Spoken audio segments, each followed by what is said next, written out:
But उस बच्चे ने रैंक 1 लेके ना सर, मैं सही बता रहा हूँ, इतिहास रच दिया। और मैं कहता हूँ हमें खांसी जुकाम हो जाए, मतलब खांसी थोड़ी सी जुकाम हो जाए ना, उसके बाद हम नहीं सोचते कि नहीं यार एग्जाम कोई बात नहीं बाद में दे देंगे। मतलब इतनी प्रॉब्लम होने के बावजूद भी आपके अंदर कहाँ से मोटिवेशन आती थी कि नहीं मुझे करना है? सर सबसे पहली बात I would like to discuss कि I was about to quit after my company law paper. Okay. Reason ये था कि 10 तारीख से पेपर थे एंड 8 तारीख से माय शुगर लेवल रीच 500। हाँ जिस हाँ। कंडीशन मुझे एडमिट होना चाहिए था उस कंडीशन में पेपर देने जा रही थी रोज, एंड ओहो। 500 कंटिन्यू टिल 18। अच्छा। तो वो 10 दिन मतलब एक हेल का एक्सपीरियंस होता है ना यहाँ रह के, वो किया है। ओहो। But only thing I had in my mind कि मुझे ये चीज वापस एक्सपीरियंस करने का बिल्कुल मूड नहीं है। तो it's better to give papers and to show your like determination and will power. तो बहुत वो बढ़िया। मोमेंट, उधर मेरी फैमिली ने जो सपोर्ट किया है वो अलग लेवल का सपोर्ट था, क्योंकि उस समय कोई भी क्विट कर जाता, कोई भी। मैंने आपको तो कोई आई वाज ऐसी, अबाउट। मतलब कुछ खाना स्पेशल, कोई स्पेशल आटा आपने खाया हो, कोई काजू बादाम, नहीं ऐसा होता है क्या, ऐसा कुछ था? नहीं सर, आप बोलते सात बादाम भिगो के कहो, तुम लोग की मेमोरी चली गई है। अदरक कलर के बच्चों, बस वही बादाम ही चलते थे और कुछ नहीं। हाँ, मतलब बादाम चलते थे ना। सर दो चीजें बहुत इंपॉर्टेंट रखी मैंने। एक तो प्लानिंग थी कि कैसे अपना स्केड्यूल में प्लान करते अपनी बॉडी के हिसाब से, अपनी बॉडी क्लॉक के हिसाब से, स्केड्यूल के हिसाब से, जो नॉर्मल लाइफ स्टाइल है उसमें कैसे फिट होता है मेरा पढ़ाई। और सेकंड चीज थी revision on a constant basis. जैसे कि बच्चे क्या करते हैं कि पूरा कोर्स निपटा लिया हम्म। एंड देन वो रिवीजन कर रहे हैं, बट मेरा बिल्कुल। नहीं था। मेरा एक चैप्टर कंप्लीट हो रहा है तो उसका रिवीजन चल रहा है हर वीकली बेसिस पे। बहुत तो बढ़िया। हाउ इसके हिसाब से मेरा कांस्टेंट रिवीजन चल रहा था, तो वो बार बार चीज देखते थे तो वो फिट होती जाती थी माइंड में। तो बहुत लास्ट बढ़िया। मोमेंट में मुझे इतनी मेहनत नहीं करनी पड़ी थी, रिवीजन मेरा बहुत जल्दी होने लगा था। जब जो फाइनल रिवीजन जब अच्छे से उठाते हैं वहाँ मेरे फाइनल रिवीजन चल रहे हैं। बहुत सर बढ़िया। अगर अलग से जो रिवीजन होती है वो मेरी 4 to 5 टाइम्स हो गई थी, और बाकी चल ही रही थी, जैसे कि एक एक चैप्टर कंप्लीट होता था नहीं हर नहीं, वीकली मतलब बेसिस मतलब मैं पे। यही सुनाना चाहता हूँ इन नालायक बच्चों को, मतलब 4 to 5 में आपने एक बार दोबारा बोलना वो लाइन, कितनी बार रिवीजन आपने की थी? 4 to 5 टाइम्स सुन लो नालायकों, अपार्ट सुन फ्रॉम लो। Constant revision. सुन लो, बहुत बढ़िया, लाइक मतलब बच्चा महाभारत क्या। में भी श्री कृष्ण ने डायरेक्शन दिया था, युद्ध तो अर्जुन में ही लड़ा था। तो सही वही बात है होता है। ये। सर जब तक प्रेप मतलब एग्जाम शुरू नहीं हुए थे, प्रिपरेशन तक चल रही थी, तब तक तो था कि all India rank single digit तो आ ही जाएगी। बहुत बढ़िया, इतनी वेरी गुड। मतलब प्रिपरेशन पे कॉन्फिडेंस था। पर सर जब पेपर दिए थे, मैंने बताया आपको जिस कंडीशन में पेपर दिए, तो तब तो ये रहता था पेपर खत्म हो जाए, और मैंने पेपर भी आके कंपेयर नहीं किए थे, तो I was not even expecting to pass और टू फेल। कोई एक्सपेक्टेशन नहीं रखी थी, क्योंकि मैं जानती नहीं थी मैं करके क्या आई हूँ, और मैं जो करके आई हूँ वो उस समय का मेहनत, मतलब जो 18 दिन थे उसकी मेहनत नहीं थी, वो पूरे साल भर की मेहनत थी जो सबकॉन्शियस माइंड में रिटेन रही। अच्छा, आपने लाइफ में क्या क्या सेक्रीफाइस किया रैंक 1 लेने के लिए, मतलब आपने जो पढ़ाई की आपने क्या क्या सेक्रीफाइस किया? सर फैमिली फंक्शन सबसे बड़ी बात, और रिलेटिव्स का त्याग सबसे पहले। बहुत बढ़िया। एंड नेगेटिव थॉट्स, और ऊपर से जितनी भी, जैसे कि कोविड टाइम था, तो दो मिक्स फीलिंग्स होती थी। एक तो बुरी खबरें आ रही हैं, तो उससे कैसे दूर रहें, बिल्कुल। एक उस चीज का कि रिलेट नहीं करना।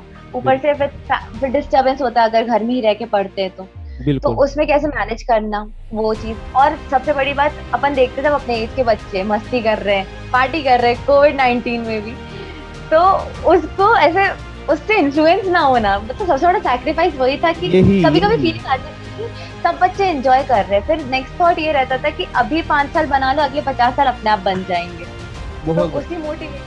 सर मैंने अपने हेल्थ इशू कभी डिमोटिवेशन की तरह नहीं लिया, कभी भी। मतलब 14 इयर्स होने जा रहे हैं, तो उसको अच्छा, डिमोटिवेशन की मतलब उसे एक 14 एज 14 साल से प्रॉब्लम आपके साथ है?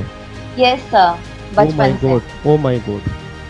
तो सर अच्छा। उसको मैंने ऐसा चैलेंज लिया है, क्योंकि आसानी से जो मिल जाए वो लॉन्ग टर्म नहीं चलता। बिल्कुल तो बिल्कुल बिल्कुल। उसको ऐसा मैंने एक्सेप्ट किया एज अ चैलेंज, की भगवान ने चैलेंज दिया है क्योंकि मैं डिजर्व करती हूँ उस चैलेंज को ओवरकम करना। तो बिल्कुल दैट बिल्कुल। Was my only motivation. बहुत एग्जैक्टली बढ़िया। सर। बिल्कुल बिल्कुल, मतलब ऐसा क्योंकि नहीं है कि सर अगर आईसीएसआई के गाइडलाइंस देखें तो उसमें भी अगर 5 मार्क का क्वेश्चन है, वो 3-4 लाइन में खत्म है कुछ, क्योंकि उनको बिल्कुल बेसिक वही चाहिए। बिल्कुल बिल्कुल, मतलब मैं यही यही पता लगाना चाह रहा हूँ कि ऐसा तो नहीं है कि 5 मार्क्स के अंदर हमें 1.5 पेज भरना ही पड़ेगा। नहीं सर, ऐसा नहीं है बिल्कुल भी। मतलब वही है जो क्वेश्चन कुछ की क्वेश्चन डिमांड तो है। होते हैं कि मतलब आधे पेज में खत्म हो जाते हैं, तो उसको फिर आप प्रेजेंटेशन करके आप उसको हाईलाइट कर दो, आपने पूरे आंसर्स में से क्या निकाला, अगर आपको ज्यादा ही लिखना है तो वो रहता है, नीचे नोट्स डाल दो, ऊपर आप अलग से सेक्शन नंबर लिख के फिर आंसर शुरू करिए बीच में से। और तो आपने ये क्या था मेरी स्टार्ट प्रेजेंटेशन। करने से पहले ये Okay, बताओ और आपकी आपने उस दिन क्या फीलिंग थी, मतलब वो दिन कैसे स्टार्ट हुआ और कैसे वो दिन खत्म हुआ जिस दिन आपका रैंक आया? तो स्टार्टिंग तो मतलब हमारा रिजल्ट 2 बजे आने वाला था, उससे पहले तो लग रहा था कि मतलब कब 2 बजेंगे, कब आएगा रिजल्ट। अच्छा एक बात और बताओ, जैसे आपने लॉ के पेपर दिए तो उसमें क्या आपकी प्रेजेंटेशन रही, आपने सेक्शन नंबर लिखे नहीं लिखे, केस लॉ लिखे नहीं लिखे, मतलब आपका लिखने का तरीका क्या था? जैसे होता है ना बच्चों को सर हमें समझ नहीं आता कितना लिखे क्या लिखे, तो वो पैटर्न क्या था आपका? सर मतलब लॉ वाले पेपर में सेक्शन नंबर, मतलब जो क्वेश्चन पेपर में आए थे वो मुझे सेक्शन नंबर अच्छे से आते थे, तो वो ठीक है। मेरे लिए बोनस हो गया था। तो अच्छा। मैंने मतलब सेक्शन नंबर सारा कोट करा और केस लॉज भी लिखे थे सारा, मतलब एक दो पेज का आंसर वगैरह लिखा था मैंने। Okay. मतलब एक आंसर एक ही पेज में लिखा, फिर नेक्स्ट आंसर के लिए नेक्स्ट पेज से शुरू किया, ताकि वो मतलब क्लीननेस बनी रहे, चेक करने वाले को भी इजी रहे, कब आंसर खत्म हो जाए कब शुरू हो जाए ऐसा ना हो बोल के। बिल्कुल बिल्कुल मतलब अंडरलाइन वगैरह भी किया मैंने, जो इम्पोर्टेंट सेक्शंस है, इम्पोर्टेंट वर्ड्स है, तो वो सब भी किया। मतलब आपने सेक्शन नंबर भी लिखे, आपने केस लॉ भी लिखे, अगर आपको याद है आपने अंडरलाइन भी किया, और आपने Yes, sir. ऐसा तो नहीं किया कि 5 नंबर में 2-3 शीट भर के आगे बिना बात की फिजूल की कुछ भी भर दिया वहाँ पे? नहीं सर, मतलब एक दो पेज तो लिख ही रही थी। मतलब मेरा ना पेपर पूरा कंप्लीट करने के बाद भी 5-10 मिनट रह जाते थे मेरे पास। अच्छा पता नहीं, मतलब बस बाकी तो लिखते रहते थे, मुझे लगता मैंने कम तो नहीं लिख दिया, पर फिर मैंने शीट्स भी ली होती तो समझ ही नहीं आता क्या हो रहा है। तो सिर्फ मैं आपसे ये जानना चाहता हूँ कि आपने क्या एक रिवीजन की, 2 रिवीजन की, मतलब कम से कम हमें कितनी रिवीजन चाहिए एग्जाम में पास करने के लिए? तो मैंने मतलब 3-4 बार तो करी है, क्योंकि मैंने मतलब क्या किया, मैंने ना 15 डेज का वो कर लिया। 15 डेज में सारे सब्जेक्ट डिवाइड कर लिए कि 2-2 पहले 3-3 दिन में रिवीजन कर लो ऐसा, फिर 2-2 दिन में, क्योंकि कम टाइम रहेगा आगे पता ही है। तो लेकिन मतलब एक शेड्यूल बना के चलना चाहिए अपना कि कब तक क्लासेस कंप्लीट करनी है मुझे, कितने मतलब कौन से मंथ तक एंड हो जाना चाहिए। और पहले से प्लान नहीं करके सोचोगे ठीक है 2-2 करके करूंगी खत्म हो जाएगा, बाद में देखोगे वो 2-2 नहीं 3-3 करके करनी चाहिए थी। बहुत बढ़िया, तो वेरी पहले गुड। ही मतलब प्लान कर लेना चाहिए। मैंने मतलब दिसंबर के टाइम पे देखा कि मतलब मेरी तो बहुत क्लासेस बची है, तो मैंने फिर शेड्यूल बनाया कि किस स्पीड में करूंगी तो जाके मतलब कंप्लीट होगी मेरी क्लासेस। तो बिल्कुल मेन तो पहले वो प्लान करना चाहिए। फिर मेनली जो मैंने मिस्टेक की वो मैं बताती हूँ कि मतलब ऐसा करना चाहिए कि मतलब थोड़ा पढ़ो तो फिर रिवीजन के लिए एक दिन रखना ही चाहिए। मैंने थोड़ा वो मिस आउट कर दिया था। वो करने से थोड़ा और बेटर रहता मुझे लगता है। तो वो एडवाइस करूंगी कि मतलब रिवीजन भी साथ साथ में रहिए, नहीं कि सिर्फ क्लासेस करते रहो। रिवीजन भी बहुत मस्त है और एक फ्लो में करना चाहिए जो भी कर बहुत रहे बढ़िया, हो। Very good. और ये भी मतलब ऐसे भी डिस्ट्रैक्शन हो गया, आप पढ़ रहे हो, आप देख रहे हो, सब इंजॉय कर रहे हैं आपके बगल में, आप एग्जाम दे रहे हो, आप एग्जाम पे पढ़ते आप देख लीजिए आपके फ्रेंड बाहर जा रहे हैं। ऑल ओवर इंडिया रैंक है इनका 12, मोहित ऑल ओवर इंडिया रैंक है 18, और इनका लास्ट टाइम रैंक था, ये इनके पूरा ग्रुप था सर, देखो तीनों का रैंक है, मतलब ग्रुप ऐसा होना चाहिए। इस ग्रुप के लिए तालियां होनी चाहिए, मतलब वाकई ग्रुप ये है सर। मतलब अगर रैंक है तो तीनों का रैंक है, ऑल ओवर इंडिया रैंक था 20। सुनेंगे पहले तो लोग, मतलब आप सबसे पहले मुझे ये बताना कि टिकटॉक पे कितनी वीडियोस बनाई आपने,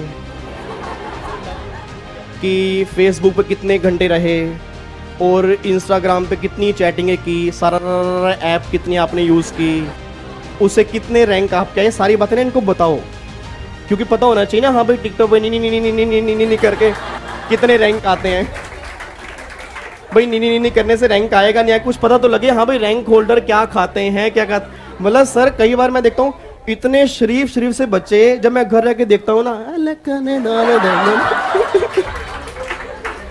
मैंने कहा ओ माय गॉड, ये तो वही बच्चा है जो क्लास में बैठा था। क्लास में तो बच्चा बोल ही नहीं रहा था, यहाँ तो नहीं क्या बात। तो ये सारा आपने बताना भाई कितना आपने किया ये सारा काम।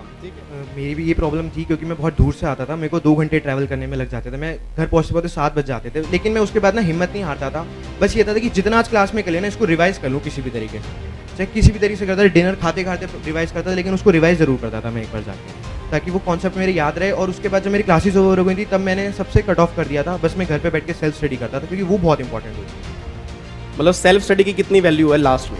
सर बहुत ज़्यादा, सबसे ज़्यादा इंपॉर्टेंट सेल्फ स्टडी है सर। कोचिंग तो तो- सर सबसे बेस्ट होती है क्योंकि उससे गाइड बहुत मिलता है। अब अगर आप नहीं होते तो मैं शायद वो कॉन्सेप्ट नहीं समझ पाता। मतलब क्या हमें बेरेक्ट की लैंग्वेज ही लिखनी है या कुछ भी अपनी लैंग्वेज लिख सकते हैं, कैसे? अपनी लैंग्वेज लिखनी होती है। अगर आपको कॉन्सेप्ट बस आना चाहिए अपनी लैंग्वेज में लिख सकते हैं। आपको बेरेक्ट लिख के रट के आने की जरूरत नहीं है, बस आपको क्वालिटी आनी चाहिए, उसके अंदर का मैटर पता होना चाहिए, फिर आप कैसे भी लिखो। और दूसरा प्रेजेंटेशन में कुछ खास बात की, अगर केस कुछ भी मान लो टैक्सेशन में तो चलो गोले भरने हैं, गोले में तो कोई प्रेजेंटेशन की नहीं होगी अच्छे, मुझे गोले मैंने भरे थे मतलब नॉर्मली गोले थे। अच्छा, बाकी प्रेजेंटेशन कैसे कुछ? प्रेजेंटेशन मतलब अगर एक आंसर लिख रहे हो तो एक ही पेज में लिखना है, उसी पेज में नीचे से आपको दूसरा आंसर नहीं स्टार्ट करना है। और फिर हर पेज में अगर टाइम बचे तो क्रॉस कर दिया करो कि हाँ हमारा आंसर खत्म हो चुका है। ये और नोट करना सर, बातें ध्यान रखना, ये बहुत काम की है। आप में से बहुत सारे बच्चों को लग रहा होगा कि यहाँ खड़े होने में है क्या, अभी हम क्लास के बाद खड़े हो जाएंगे। ऐसे खड़े होने से कुछ नहीं होता सर। जब एक अचीवमेंट के बाद बंदा यहाँ पर खड़ा होता है ना, उसका एक अलग ही मूवमेंट होता है।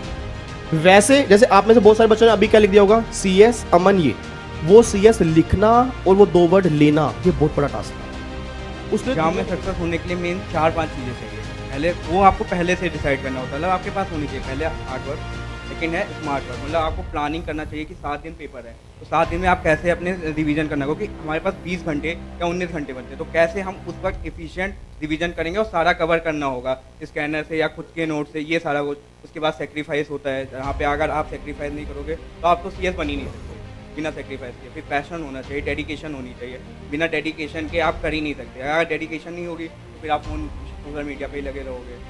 और मतलब रिजल्ट तो वो होता है कि मैच शुरू होता है, वो मैच हो रहा होता है, पर मैच हमेशा ऑफ द फील्ड डिसाइड होता है। तो ऑफ द फील्ड में हम पहले से planning, hard work, smart work, जैसे सर कहते हैं कि स्मार्ट वर्क जो है वो हार्ड वर्क से ज़्यादा है। हार्ड वर्क तो सारे कर लेते हैं, पर स्मार्ट वर्क करने के लिए हमें ब्रेन की ज़रूरत होती है। तब कि कैसे हम अपने हिसाब से हमें देखना होता है कि हम कैसे निकाल सकते हैं, कैसे उस पर फोकस कर सकते हैं, क्या हमारे पढ़ने का तरीका है। तो वहाँ पे खुद को हमें एनालिसिस करना चाहिए कि हाँ ऐसे हो सकता है या ऐसे नहीं हो सकता, हम ऐसे पढ़ सकते हैं या नहीं पढ़ सकते हैं। तो मेन होता है इसमें स्मार्ट। ठीक है, बहुत लास्ट के 3 महीने में सर आराम से मैनेज हो जाएगा। उसका फेल हुआ है, इट मीन्स कि उसने पहले प्रॉपर पूरा पढ़ रखा है, बस उसको मेन रिवीजन करनी है और उसको ये जानना है कि उसकी कहाँ गलती हो रही है। ठीक है, तो वो सबसे प्रॉपर तरीका रहेगा कि वो अपनी मार्कशीट मंगवा ले, जिससे उसको पता चलेगा कहाँ पर उसकी मिस्टेक हुई है, कहाँ पर उसको सुधारना चाहिए। बहुत बढ़िया। और फिर चार्ट्स वगैरह, मतलब थ्योरी सब्जेक्ट के चार्ट्स वगैरह प्रिपेयर करना स्टार्ट कर दे। ठीक है। और टेक्स्ट वगैरह में रिवीजन लेक्चर्स, मैराथन वगैरह तो अवेलेबल है ही। तो एक बार ना एक बच्चा कहता सर पेपर तो मैंने 100 का किया था बट नंबर मेरे आए 30। तो मतलब ऐसी क्या प्रॉब्लम कई बार आती होगी पेपर देने में कि हमने पेपर किया 100 का बट नंबर 30 या 40 पे अटक रहे हैं, या बहुत सारे बच्चों को ना एग्रीगेट अटक रहा है पेपर पूरा करने के बाद भी। तो आपको क्या लगता है कि वो क्या गलती करते होंगे पेपर देने में कि उनके नंबर इतने कम रह जाते होंगे? हर्ष, मैं आपसे ही स्टार्ट करूंगा, बताओ एक बार।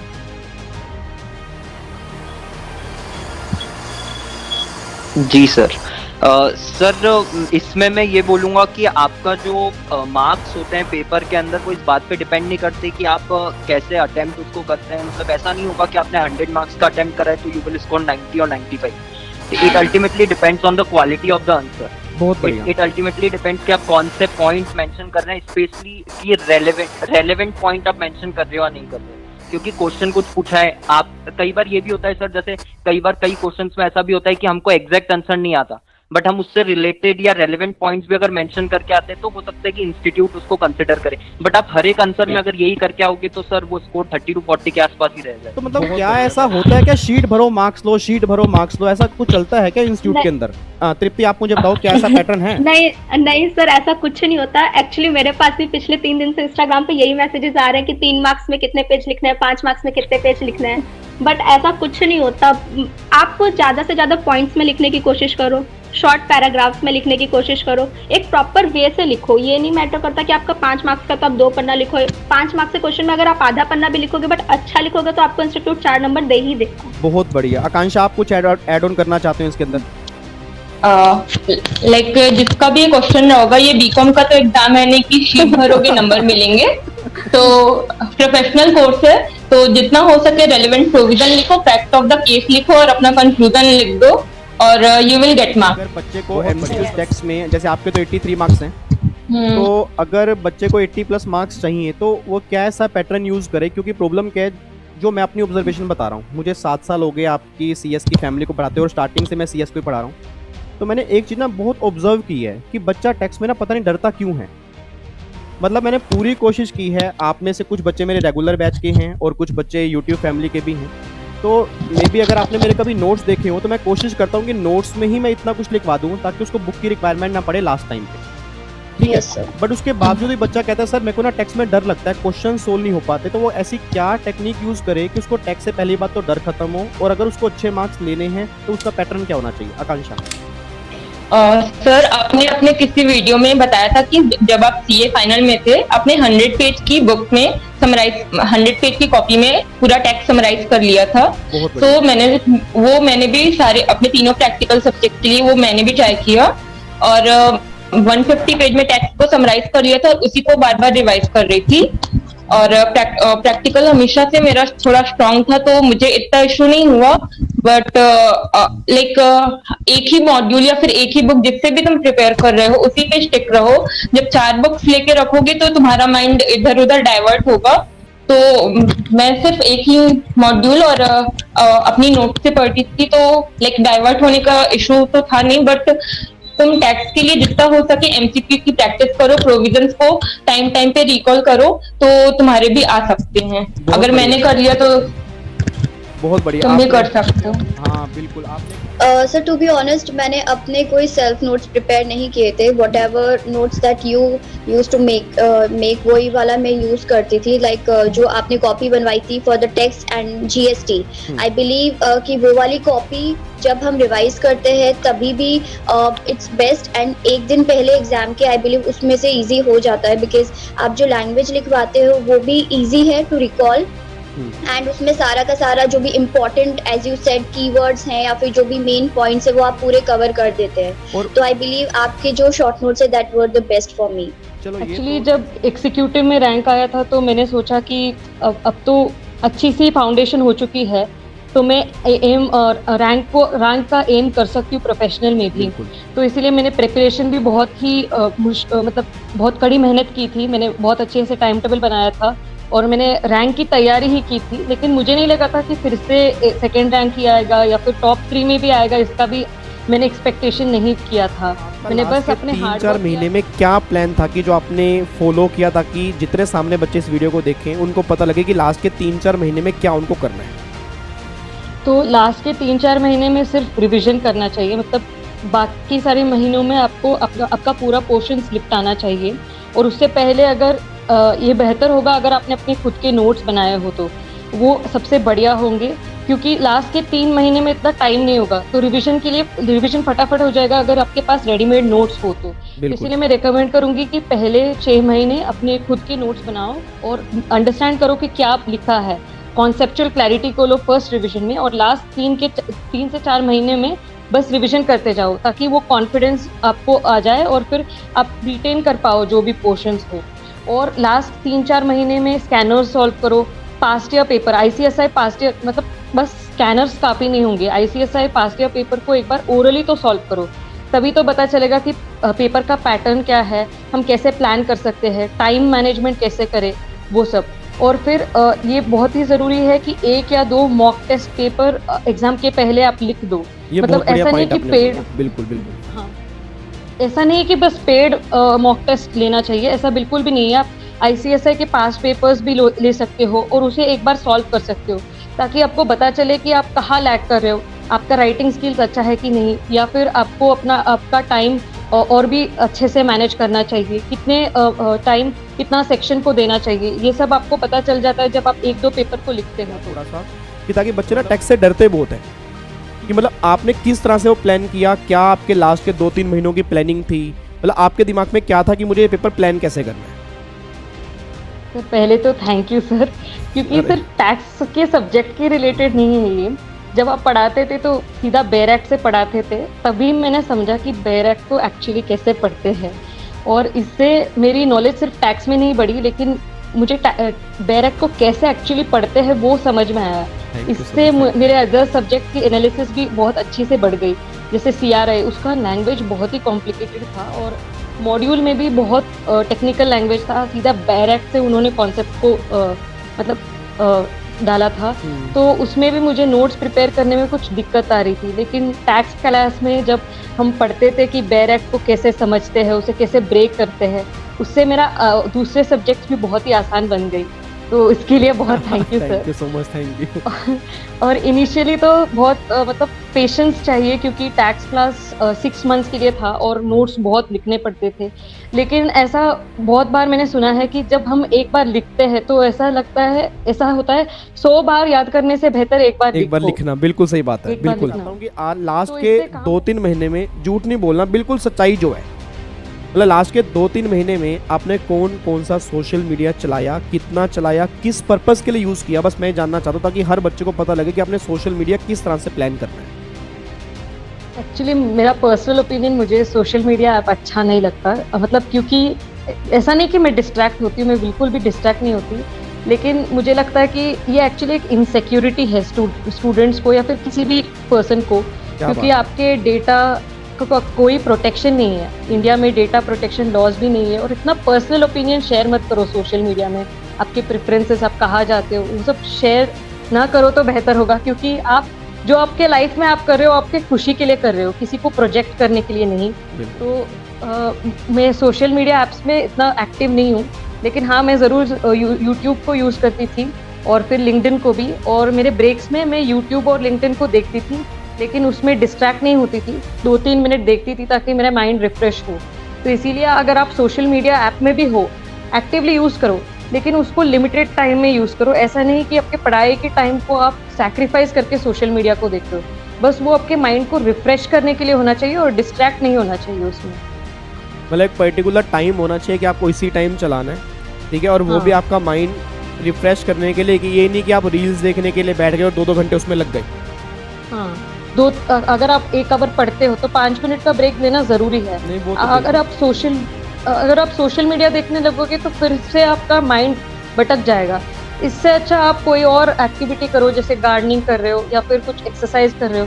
उससे क्या होता है, आपका मेंटल स्ट्रेन भी नहीं होगा। अगर आप मोबाइल फिर से देखोगे तो मेंटली फिर से स्ट्रेन होंगे। इसीलिए कोई ऑल्टरनेटिव देखो, सोशल मीडिया से डिविएट होने के लिए कोई और ऑल्टरनेटिव को ढूंढो। और कितनी रिवीजन हर पेपर के लिए, कम से कम कितनी रिवीजन करके जानी चाहिए एग्जाम? 5 to 6 5 to 6। सुन लो नालायक को, 5 to 6 कह रही हैं। पता क्या कह रही हैं, ये सोच रहे हैं कि मतलब जैसे कोचिंग खत्म होगी उसके बाद अगर एग्जाम देने जाए तो हो जाएगा काम। नहीं सर, कोचिंग में तो सर हमने सब ऐसा मतलब ओवरव्यू डेप्थ में जाके पढ़ा है। अब उसको कंजाइज नहीं करेंगे, एक जगह इकट्ठा नहीं करेंगे तो फिर मतलब क्या निकलेगा? मतलब कम से कम देखो, सिंपल सी बात है, सेल्फ स्टडी जब तक बढ़िया से नहीं करोगे ना, मार्क्स बढ़िया। क्या सीएस के एग्जाम में आपके दोस्तों ने आपकी हेल्प की, या मतलब ग्रुप होना चाहिए, नहीं होना चाहिए? अगर होना चाहिए तो वो किस तरह का फ्रेंड सर्कल हो ताकि आपको मोटिवेट करते रहे? वो ग्रुप होना भी जरूरी है, क्योंकि जब तक हम सोशल नहीं होंगे किसी से तो मतलब इंट्रोवर्ट होके काम नहीं चलेगा। मतलब हमें अपने डाउट्स लेने के लिए फ्रेंड्स की बहुत ज़्यादा ज़रूरत होती है। मेरा सर्कल भी बहुत अच्छा था। इवन मुझे क्लासेस ले, तुझे रोज़ क्लास आना है, डेली फोर्स करते थे। और इवन हम लोग कभी भी क्लास में बातें नहीं करते थे। हमारा मोटिव था। मेरी क्लास आपने कितनी बंक मारी है? एक सिंगल क्लास नहीं बंक करी। टेक्स्ट की मैंने एक भी क्लास बंक नहीं करी। कि जैसे आपको ये था कि भाई इतना टाइम मुझे सेल्फ स्टडी करनी है, आपने कितनी बार रिवीजन की? जैसे मान लो एक बार रिवीजन में आपका रैंक आ गया, या आपने बिना रिवीजन के रैंक आ गया, तो आपने कितनी बार रिवीजन किया ताकि हर बच्चे को ना पता लगे, जिनके भी बहुत ग्रुप के एग्जाम है, कि सर कम से कम इतनी बार रिवीजन की है ना तब जाके मेरा रैंक आया। मैंने मैक्सिमम 4 टाइम्स रिवीजन की थी। एक बार नालायक को सुन लो ध्यान से, उन्होंने एक आधी बार नहीं कहा, वो 4 बार कह रहे हैं। इट मींस 4 बार क्लास में भी पता नहीं होता या नहीं होता। कई बार बच्चा जब पढ़ने के लिए बैठता है ना, उसको लगता है यार अब मैं लो पढ़ूं, या मैं टेक्स्ट उठाऊं, या मैं कोस्टिंग उठाऊं, या मैं ये उठाऊं, तो उसका ना माइंड क्लियर नहीं होता कि मुझे करना क्या है। तो क्या आपका माइंड क्लियर था कि अगर मैं अब पढ़ने के लिए 2 घंटे बैठूंगी तो इस 2 घंटे मुझे करना क्या? मतलब क्या टाइम टेबल आपको बनाना जरूरी है, या बिना टाइम टेबल के भी स्टडी हो सकती है? मंथली बेसिस और वीकली बेसिस वाला टाइम टेबल तो मेरा कभी फॉलो हुआ ही नहीं। कभी कुछ काम रहता था, कभी कुछ काम रहता था, बट मैं डेली बेसिस पे टाइम टेबल बनाती थी कि आज इतना मुझे पढ़ना है। जैसे मतलब डेली का टारगेट फिक्स करना। डेली का टारगेट फिक्स, वो खत्म हो, चाहे 2 बजे खत्म हो, चाहे 3 बजे खत्म हो, जब तक वो खत्म नहीं होता था मैं सोती नहीं। मैं बात कहता हूँ, जैसे बच्चा कहता है सर फिर एंटरटेनमेंट कब करें, तो कहता है सर एक वेब सीरीज में एक एपिसोड देखूंगा। मैंने कहा अगर आपने बोला ना एक एपिसोड देखूंगा, मतलब ही पैदा नहीं होता कि आप एक एपिसोड देख के रुक जाओ। उसका एडिक्शन बहुत बहुत ज्यादा गंदा होता है। एक बार देखोगे तो ना अंदर से क्लासेस देखने का नहीं होगा, वो वेब सीरीज, अरे यार अब क्या होना है, अब क्या होना है। शुरू ही मत करो, जब तक आपका टारगेट कंप्लीट नहीं होता तब तक आप उसको देखना मतलब प्रेफर मत ही तो करो। मतलब उसको हमें नहीं करना नहीं। चाहिए। अच्छा एक बात, तो सोशल मीडिया आपने एग्जाम से कितनी पहले कितना यूज किया और क्या क्या यूज किया? सोशल मीडिया पे वैसे मैं एक्टिव रहती थी बट लिमिटेड, ये भी नहीं कि 24/7 चैटिंग, जैसे ब्रेक ले लिया तो 10 मिनट चला लिया बस। और कभी किस कभी लिए, मतलब मैसेज करने के लिए या किस पर्पस? क्योंकि सोशल मीडिया के एडवांटेज भी हैं और डिसएडवांटेज भी सबके हैं। लिए बोथ मोड Advantage वाले बच्चों को तो टाइम ही नहीं मिलता कि वो स्क्रॉल करें, फेसबुक स्क्रॉल करें।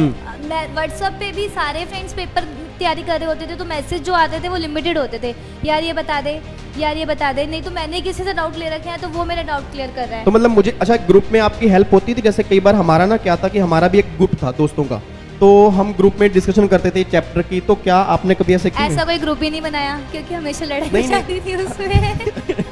तो मतलब ग्रुप अच्छा भी था और ग्रुप हाँ, ग्रुप सब मतलब मजाक में होती थी, इसलिए हम ग्रुप में ना टाइम वेस्ट होता है क्योंकि बातें करने लग जाते हैं। क्या होता है, किसी के एग्जाम होते हैं, किसी के एग्जाम नहीं होते। यस, मैं यही बात ना ऑलवेज क्लास में कहता हूँ। अब जैसे मान लो जिनके एग्जाम दिसंबर में है ना, तो आप जून वालों से भाई साहब कम दोस्ती करो। पेपर की प्रेजेंटेशन शुरू की अगर आप 5 क्वेश्चन भी बहुत अच्छे से करते हो तो जो टीचर होता है वो पहले ही इम्प्रेस हो जाता है 4-5 क्वेश्चन के बाद भी। अगर आपको एंड में कुछ गलतियां होती है तो भी वो आपको मार्क्स देता है।